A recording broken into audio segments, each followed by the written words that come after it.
Hello, welcome to my channel. Here today just to give a gift that I've been given. I believe that we all here and we all have to figure out why we're here. We have to figure out what it is that we're here to do. I pray that each and every one of you come and listen with an open mind. Don't be too judgmental. Don't be too critical. I'm not a scholar. Haven't been educated by the books. But what I do believe in is gifts. I believe in tapping into your inner being. I do believe in gifts, and I believe that my gift is the gift of the pain and the suffering that I went through and sometimes still go through. Certain things you just can't talk to someone about or educate them on if you haven't experienced these certain situations, circumstances, or whatever it may be. You can't truly talk to somebody and truly understand what you or they are going through unless you have experienced similar or the same circumstances. I never liked the fact that I went through what I went through, but I'm okay with what I went through because now I can share my experience and help somebody else through whatever they're going through that might be going through what I went through. When I say becoming your inner being, it's a lot of great people who do a lot of great things earlier on in their life, but later on in their life, they figure out that they're really here for a whole another purpose. And that's kind of majority of people.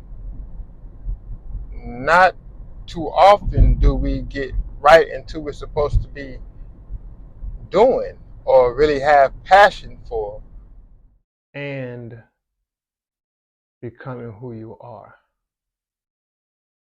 We all are kind of guided through life. Parents kind of choose your way. But then at some point in your life, you have to figure out for yourself who you are, what do you want out of life, what it is that fulfills you, what it is that makes you happy, make you smile, make you joyous. Because those are the things that we should chase after, the things that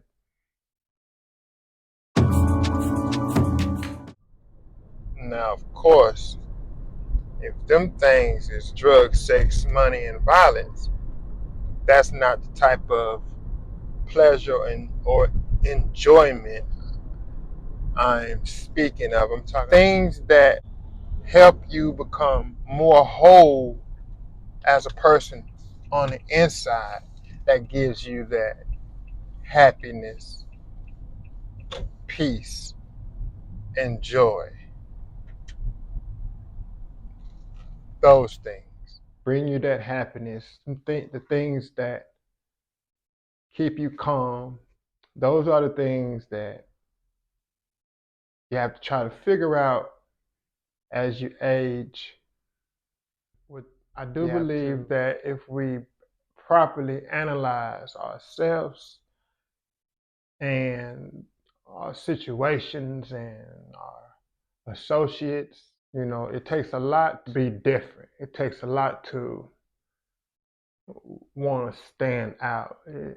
But just like the Bible says, it says, be that grain of salt. Too many of us now want to be just like somebody else and follow whatever trend may be. And in that, you can't really figure out who you are and what you really desire in life if you're constantly trying to be like the others. I'll tell you a little bit about me and my injuries, what led me into body mechanics, and why I became to be movement specialist, body specialist, however you want to call it, self-proclaimed prophet. I speak a lot of things into existence. When you're on your right path, when you're on your actual path that you should be on in life, things are going to come your way like a magnetic field is around you. You will be able to speak things into existence, and you will be able to get a lot of the things that you desire in life without even asking for it, just speaking it into existence, and it's coming. But you have to be open-minded. You have to have some love, compassion, or you have to be forgiving on this path. Okay, so I have a wound on my ankle that kind of covers, the majority of this section here. And I've been dealing with that forever. Let's just say that. Most of my working life, I've had to deal with that. Let's see. Glass in this hand for 7 years. Nice chunk of glass was in this hand for 7 years. I can't touch my shoulder with this hand because my body let me do all those forms of push-ups, but at no point was I pushing on this area. Well, the reason why the glass was in my hand for 7 years is because I was incarcerated for 7 years. And they didn't want to cut it out. So eventually it grew out, which what they said it would do. But for that 7 years, I never stopped training. I was training and training people while incarcerated, playing basketball. It wasn't nothing I wasn't doing as far as being physical. But my body, some kind of way, knew how to place my hand doing different things that I wouldn't place any pressure on this part of my hand. So whichever kind of way I did push-ups, my hand was contorted to a way that I would never be pushing really pressure on that glass, because it would. Matter of fact, I found a piece of glass that was like the piece of glass that was in my hand. Sharp on every edge. And the glass was it was just about this size, maybe 1/3 of it less, maybe, or 1/4 of it less. But that's the glass, or the type of glass that was in my hand for them 7 years. And eventually a corner of that glass was pushed out my hand. When the doctor cut it out, he tried to cut it open and pull it out with tweezers, but then decided that he had to cut my flesh from the glass that was adhered to it because he couldn't pull it out with the tweezers. So that's why I say the body is so amazing, because at the same time, this glass was in my hand, sharp on every edge. My body figured out a way to push it out, at the same time connect and disconnect from this piece of glass as it pushes it out my hand. Like I say, to one point, one day, I could start feeling glass sticking out my hand. And that's when I went to the doctor. I'm in the process of getting my pinky activated. Still, uh, uh, all the muscles on the inside are here, but dormant. This is part of the muscle mining process. So the body is so magnificent that it cares for itself, and it can repair, and it can do all that any medicine can possibly do. The body can do it if you allow it to do it and put the right minerals and substances in your body that's going to add to it and not take away. Your body has the ability to heal itself, period. At the same time, I got shot. Bullet went in right here, came out right here. So imagine the muscles that got ripped up, torn through, or whatever in that process, ligaments or whatever got hit in that process, nerves, whatever. That's, and so now this wrist is up higher than this wrist. It just is. And on my hip, because I'm dealing with this and the scar tissue with that scar, and the pain developed the muscle guarding, the body protecting itself from pain, movement that would hurt it. So, and I am going to explain the pain cycle. Several different cycles of pain you can be in, but kind of all the same at the same time.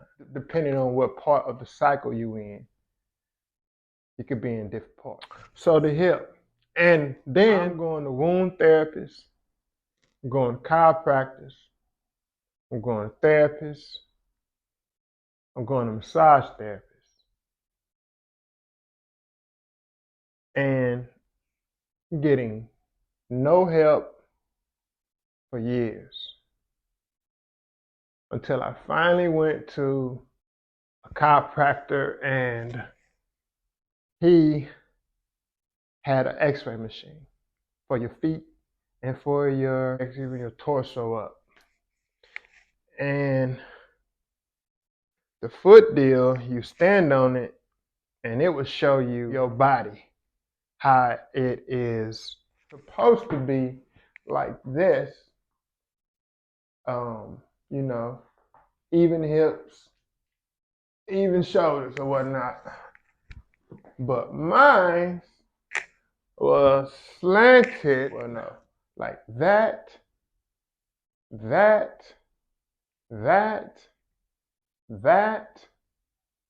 and my neck was off. So what had happened because of the pain? Well, I don't know if it was because the pain in my ankle was so bad.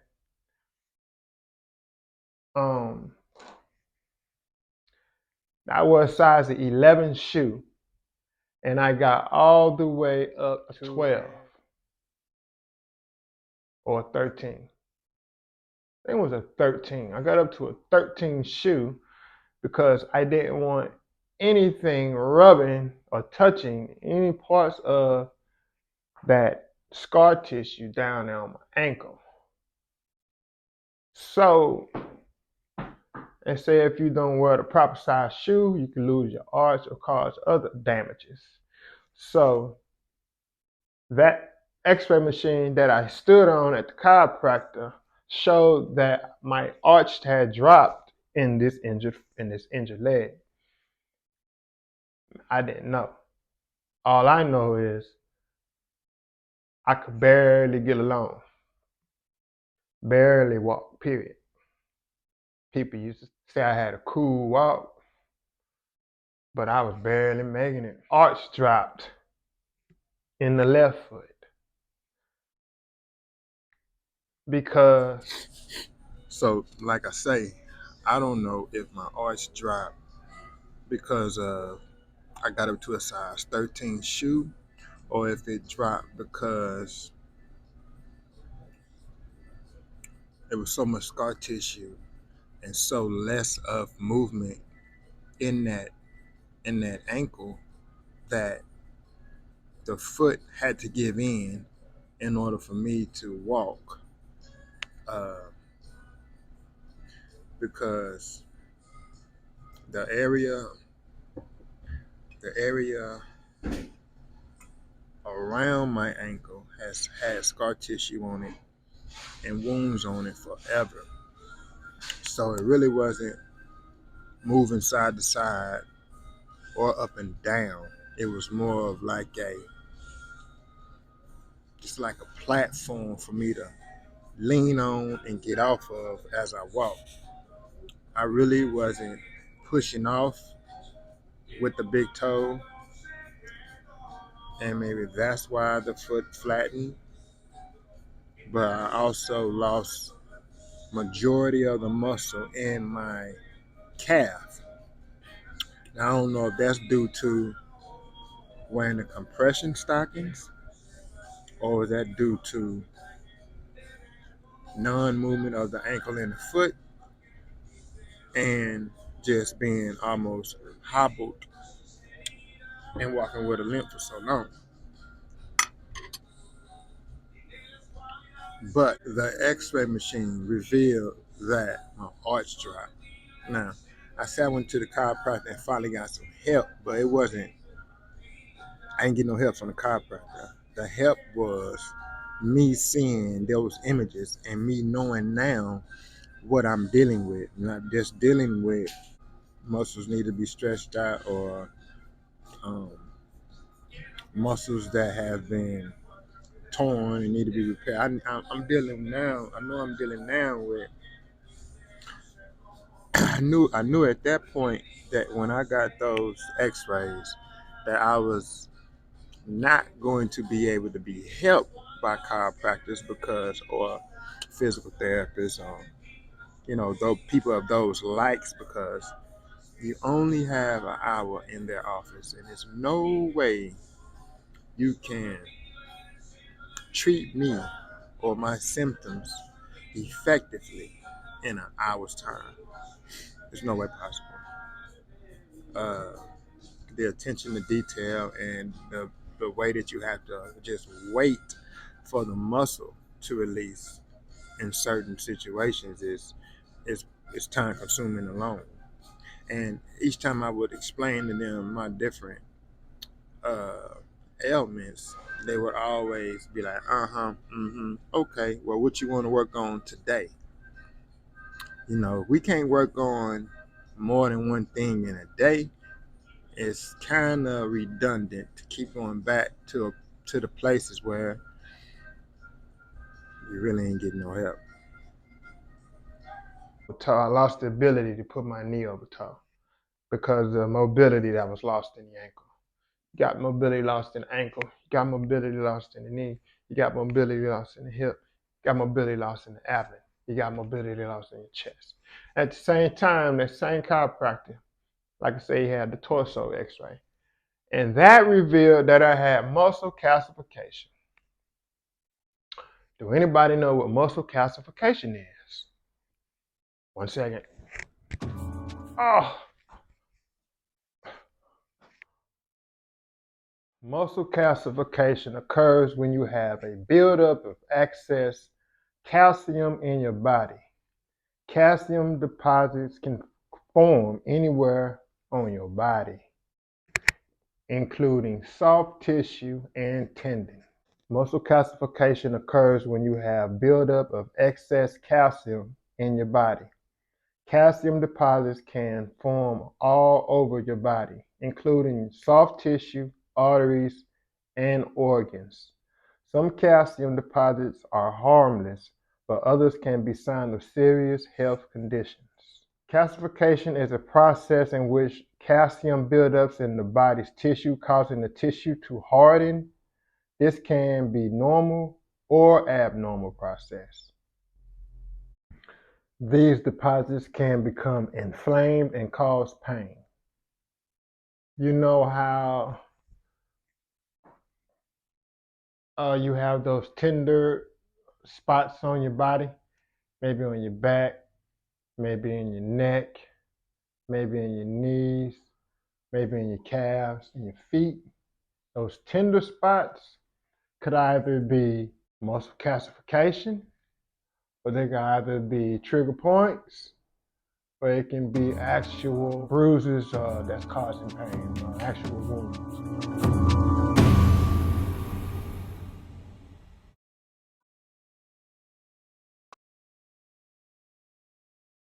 Dealing with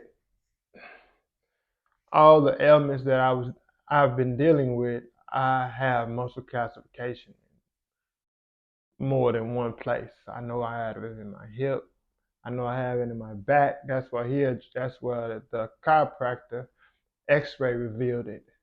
Let me read y'all something.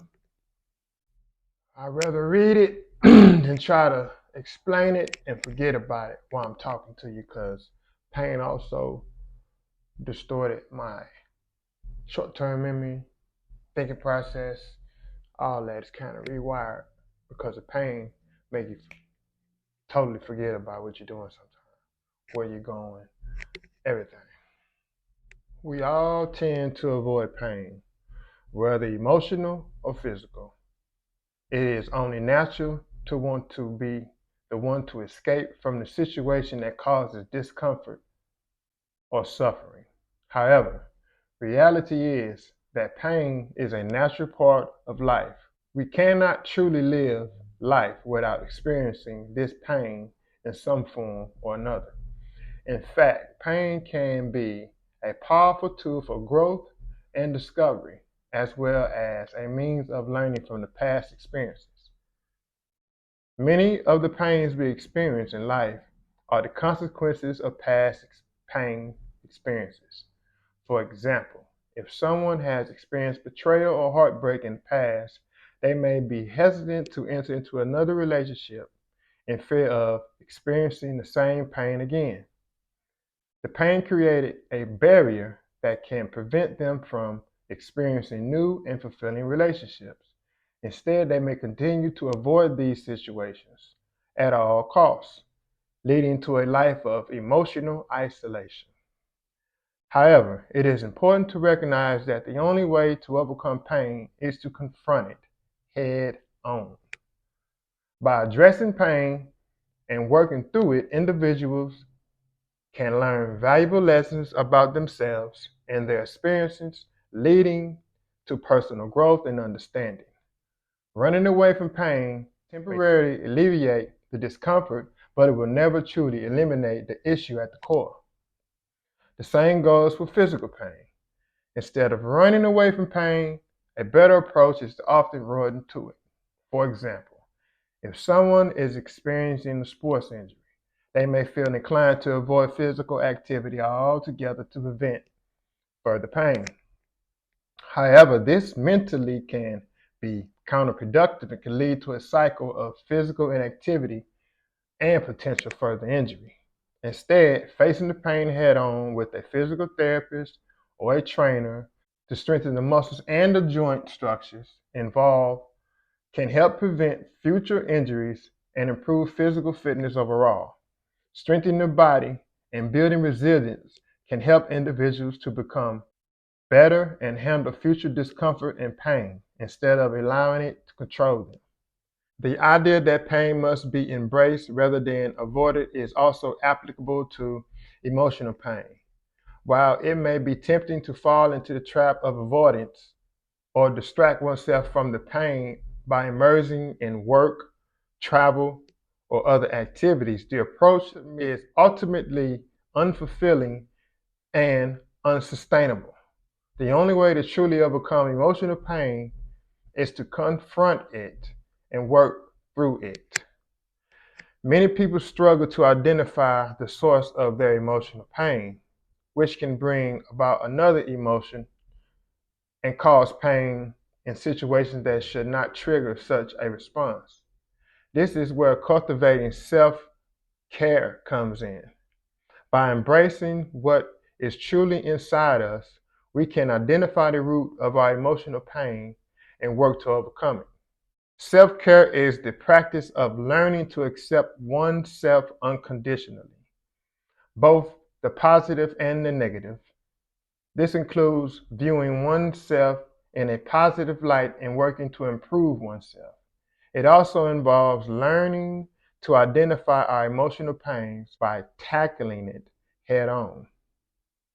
The only way to cultivate self care is through mindfulness practices. Mindfulness is the act of being fully present in the moment and being aware of one's thoughts and emotions without judgment.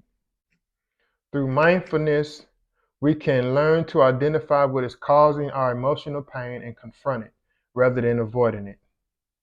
Similarly, self care is an important part of developing self love.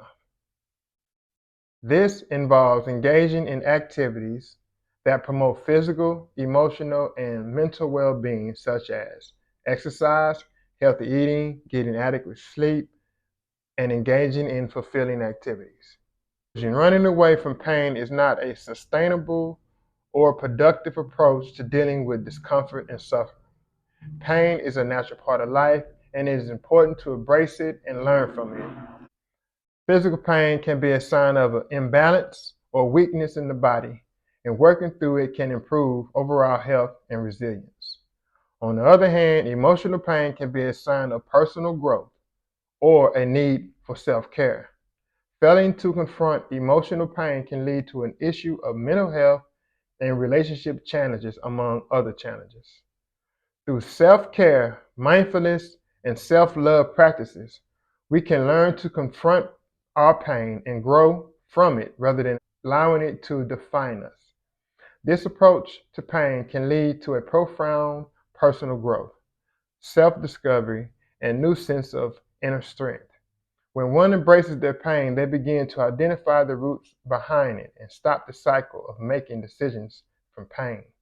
Embracing and understanding pain, coupled with self love practices, self care practices, can be the key to unlocking one's true potential in life. Here on this channel, that's going to be the focus. Self care, self love, identifying what's your emotional or your trigger points, whether it be in your body or in your emotions. You want to figure out your trigger points. What fires you up, what calms you down, what makes you balance. These are the things that we're going to discuss on this channel. Please come with an open mind, with an open heart, with an open spirit, open to welcoming new ideas and understanding about yourself, about your body, and about being who you're supposed to be.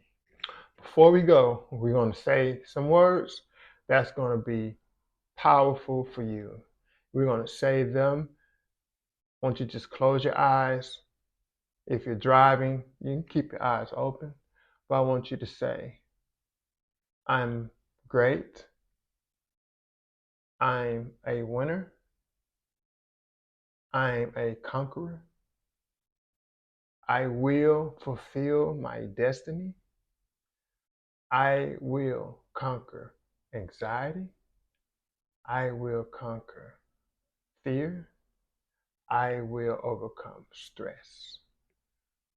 I will. I can.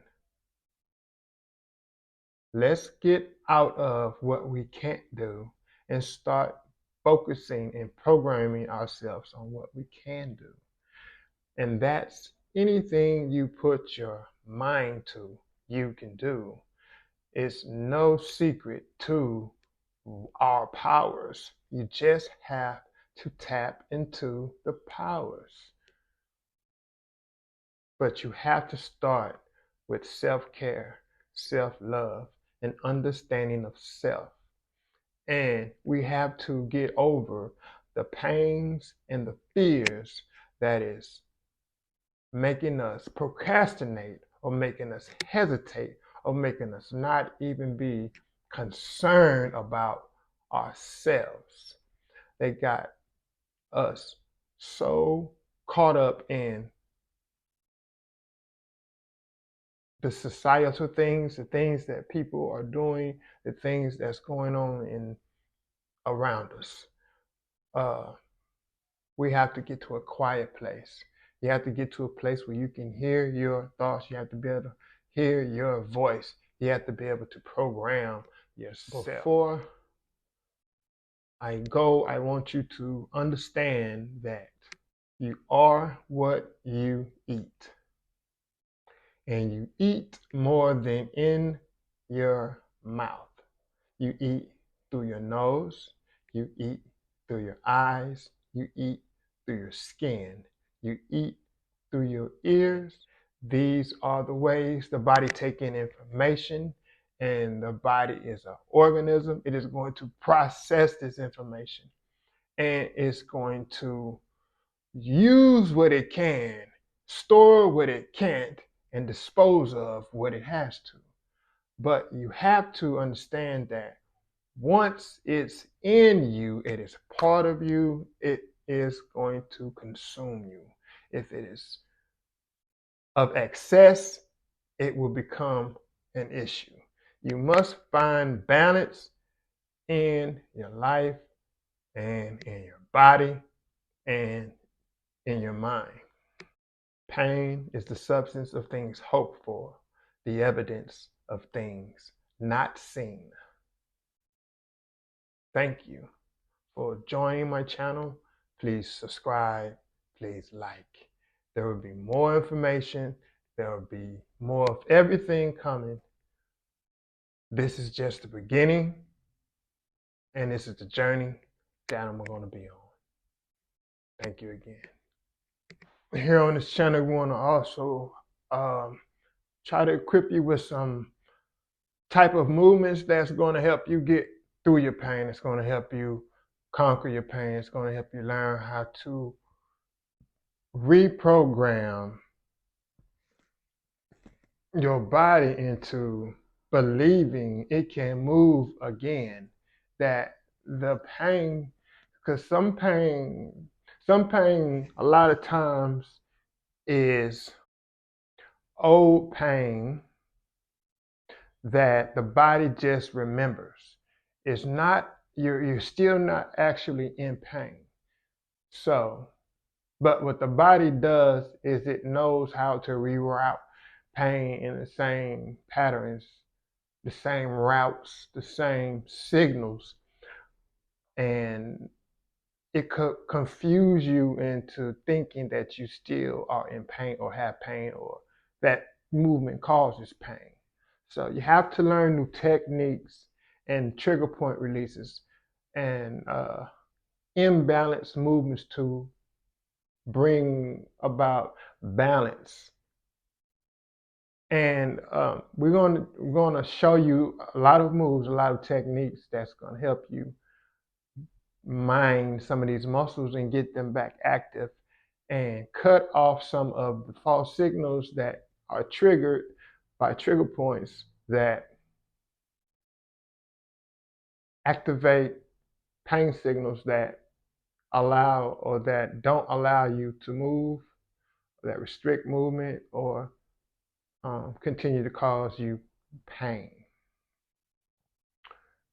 A lot of techniques, a lot of movements, a lot of breathing, a lot of focus methods on how to connect back to your muscles and regain some natural movement or at least give you the ability to not stumble or fall due to something being triggered. But it's all about focus and just making sure that you're tuning in with your body and the mind and your breathing. It's all one. It has to become one again. And once you start being in pain and going through pain, everything gets distorted. You notice that you can reach for something and you start losing your breath, or you go down, you start losing your breath, or you turn, you start losing your breath. If you start losing your breath in different emotions, that's how you're losing your ability to move, and it's uncomfortable, and your body is protecting you. It's kind of bracing you from going too far. But yeah, we're gonna give you a lot of tools, a lot of techniques to use in order to open your body up, open your mind up, and get a balance going.